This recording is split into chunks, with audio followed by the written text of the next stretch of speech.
Šī ir Sanlīča viesnīca. Mēs sev pozicionējam kā viesnīcu. Strādājam jau viesnīcai 7 gadi. Tā kā ir pieredze liela jau. Es esmu ļoti apmierināts. Man ir saules kolektori, kas viesnīcai ražo silto ūdeni.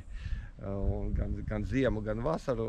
Ziemā apkuri nodrošina siltumsūknis, zeme ūdens, kas ļoti efektīvi strādā, un es esmu ļoti apmierināts. Un vasarā pamatā jau ir tieši tas, ka saule saražo silto ūdeni viesiem, kas ir dienā 20 vai 30 viesi, kuri regulāri iet dušā no rīta un vakarā. Tad tas ir ļoti labs risinājums, ka saule priekš viņiem. Jā, ziemā man pamatā siltumu nodrošina siltumsūknis, kas ir Latvijā ražots, un esmu ļoti apmierināts.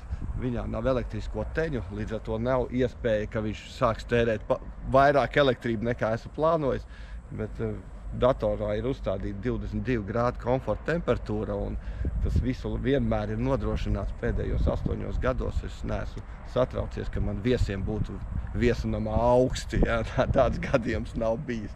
Reizēm, ja kāds atbrauc un saka, ka ir vēsāks, tad tāpēc, ka bijuši atvērti logi, lai vēdinātu. Un viesnīcā es varu turēt zemāku temperatūru kā mājās, tāpēc, ka ir siltās grīdas visur. Visos 3 stāvos pat, jo uz tā rēķina var samazināt pat 2-3 grādi telpas temperatūru, jo cilvēkiem jau svarīgi, lai kājas siltas. Jā, un tad, kad ir atbraucis nosalis, tad izdzer tējas vienu krūzi, un pēc tam jau no rīta saka, bija baigi karsti. Viesu nama apkalpošana, kas pamatā tērē elektrību, ne jau tās 3 spulcītes, kas deg istabā un televizors tērē elektrību. Elektrību tērē veļas mašīnas, ar kurām mēs mazgājam veļu, gludeklis, ar kurām gludinam, veļas žāvētāji, kad tiek lietoti, tie tērē. Un šis process, kad mēs nodrošinām, lai viesu nams varētu strādāt, notiek dienas gaišajā laikā. Tad, kad saule ražo elektrību, tad, kad saule ražo siltu ūdeni, ja, tad man nav tie tēriņi uz šiem.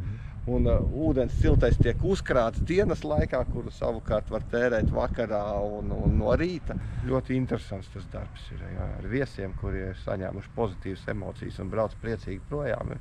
Atkal tas stimuls nākamā dienā klāt veļu, gultas pa jaunam, mainīt visu un gaidīt nākamos viesus. Jā. Tas darbs ir uz pozitīvām emocijām. Tas ir pats galvenais.